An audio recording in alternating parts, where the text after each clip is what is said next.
I was taught that happiness is hygiene. You brush your teeth, you wash your hands, you optimize your feeling, simple, clean, efficient. Eden says, a happy life is a healthy life. I used to believe that. My name is Eli, 25. I drive deliveries at night because the city is quieter then. Straighter lines, fewer faces, fewer chances to slip. You'd like me on paper, consistent, low variance. That's Eden speak for good. Every route is plotted by the app. Every turn a soft suggestion. Every breath accompanied by Eden's tiny voice in my ear. Open quote. Hey Eli, your joy rate dipped by 3% this hour. Want a reset? Close quote. A reset is a video, laughing faces, gentle colors, the ocean. The first time I watched it, I cried. By the 10th time, I learned to fake it. Smile long enough and the graph forgives you. But 2 months ago, something broke in the clean line of my days. It was a Tuesday, late, rain misting the sidewalks to glass. I was dropping a package at a building I'd never seen before, a grey slab with windows like shut eyes. Eden said nothing about it, just flashed restricted, then turned my map blank like the building didn't belong to the city at all. I could have left the box at the curb. I should have. Instead, I pushed inside. There was a staircase, the smell of dust, a flickering sign on the second floor that read, Gallery. The door was open. The room was warm, and there, under a single lamp, was a girl painting on a canvas the size of a small wall. Her hair tied with a rag, her hands stained with blue. She looked at me like I was late to something. You found it, she said. I checked my app, dead map, dead route, dead joy meter. I have a package, I said. For who? I looked. No name. She smiled in that sad way people do when they've already decided not to be surprised. Then maybe it's for me. I should have walked away. Instead, I stepped closer. The painting was messy, colors colliding, not agreeing on anything, but somehow it breathed. It felt like a storm that knew you by your first name. What is it? I asked. A thing you're not supposed to feel, she said. I'm Mara. I laughed, and it wasn't the kind Eden likes, not the symmetrical, tooth-showing, well-lit laugh. It came out wrong. Something inside me pulled tight. Your app is trying to pull you back, she said, nodding at my ear. They'll fill your eyes with sugar, don't blink. I need to get back en route. Then go, she said, turning back to the canvas. But take this. She lifted a small device, something like a stone with a crack of light through it. It's a bridge. A bridge to what? To people who don't need Eden to breathe.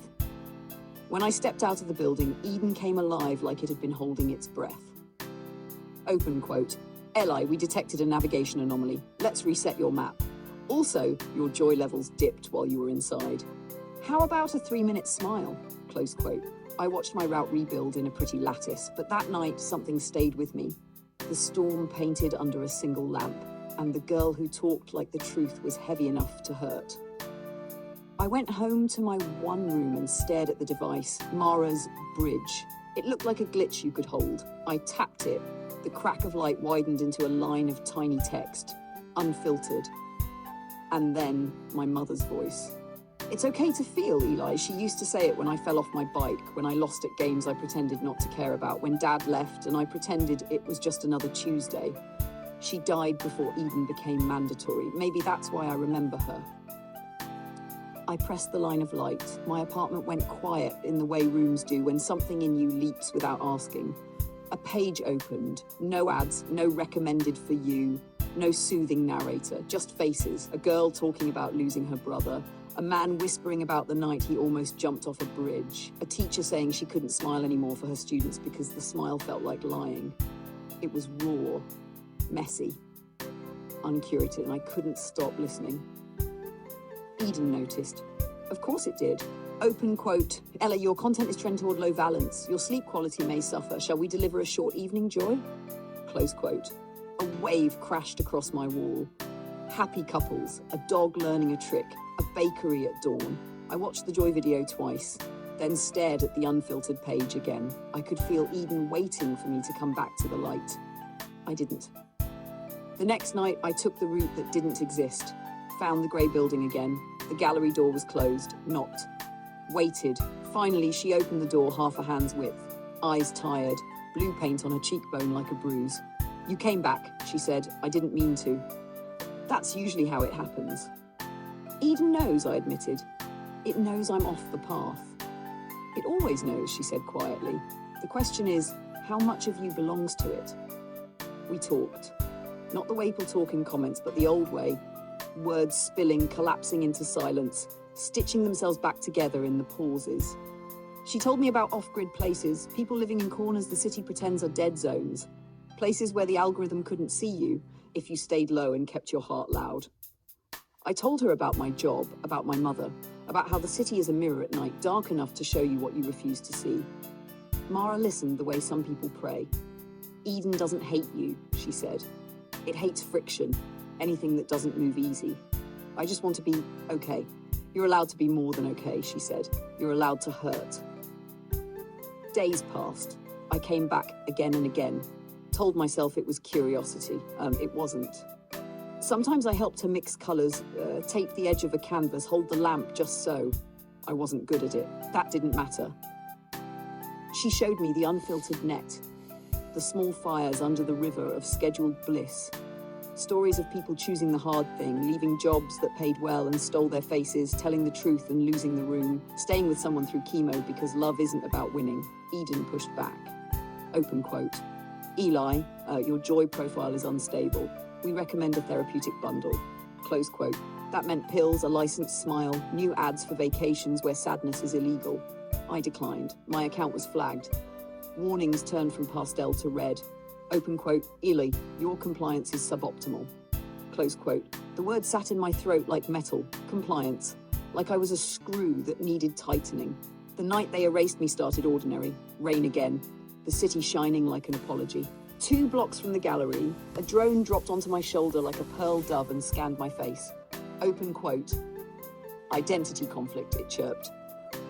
Please return to designated content. Close quote. I didn't move. It hummed louder, casting the world in hospital white. Then silence. When I checked my app, my profile was gone. My credits, my history, gone. A blank person now. Mara watched from the doorway. They erased your name, she said softly. What does that mean? It means you don't exist where they count existence. Something cracked inside me. If Eden doesn't see you, who are you? Sit, she said. I did. She made tea. Steam curled between us like a small ghost. I'm scared, I said. Good, she said. It means you still have something to lose. Morning. I woke on her studio couch, sunlight trying to get through the dusty window like a friend without a key. Mara was painting with a ferocity that felt like arguing with a god. Why paint? I asked. If Eden can generate anything in a second, what's the point? She dipped her brush. Because a machine can't miss a mother, she said. It can't ache for a father's hand that never learned to hold yours. It can't make a blue that apologizes for a thing you never said. It can only pretend. Days blurred. I worked less, watched more, started recording my own story. The Algorithm's Son, Mara titled it. Because that's what you think you are. What if I am?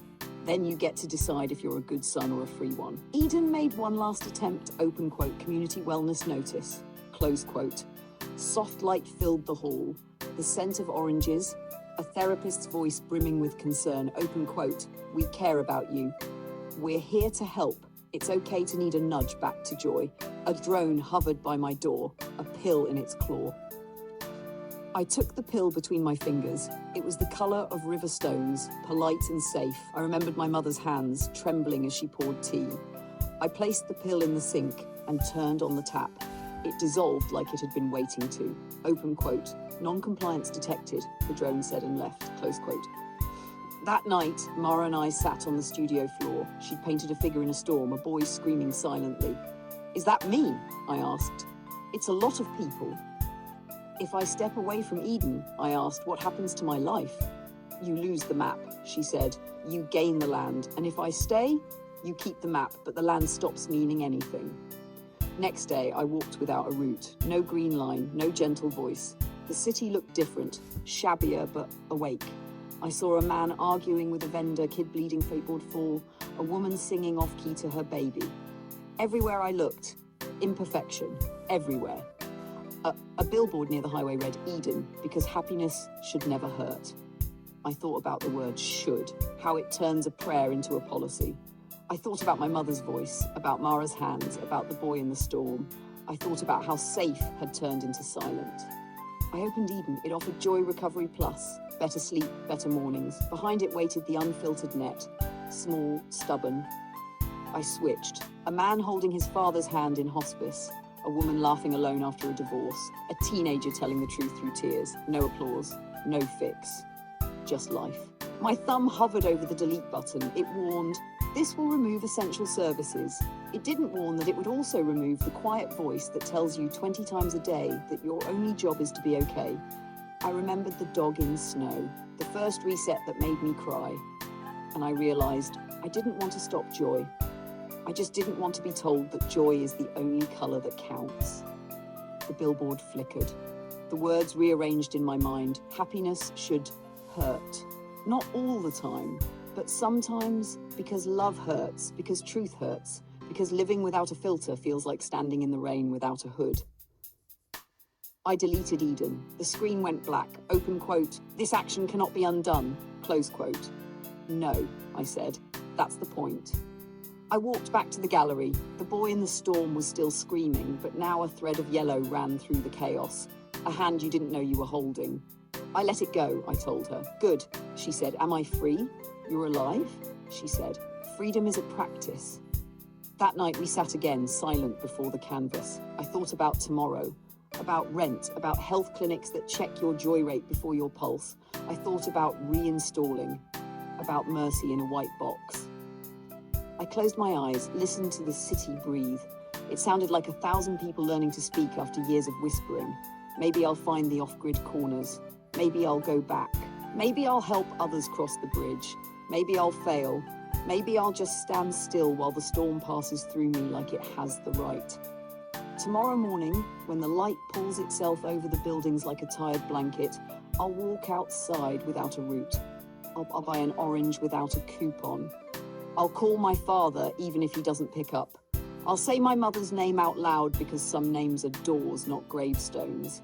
And then I'll come back here, to the storm. I'll stand before the boy with the open mouth and I'll open mine too. Maybe a sound will come out, maybe just breath. At the edge of the room, my phone buzzes. One last ghost of a notification. Open quote, "Go live," close quote, my finger hovers. If I press it, I become a story. If I don't, I remain a secret.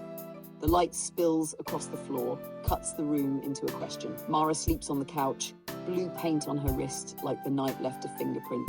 I look at the canvas, I look at my hand, I look at the door. I don't know which way I'll move. I don't know if happiness should hurt.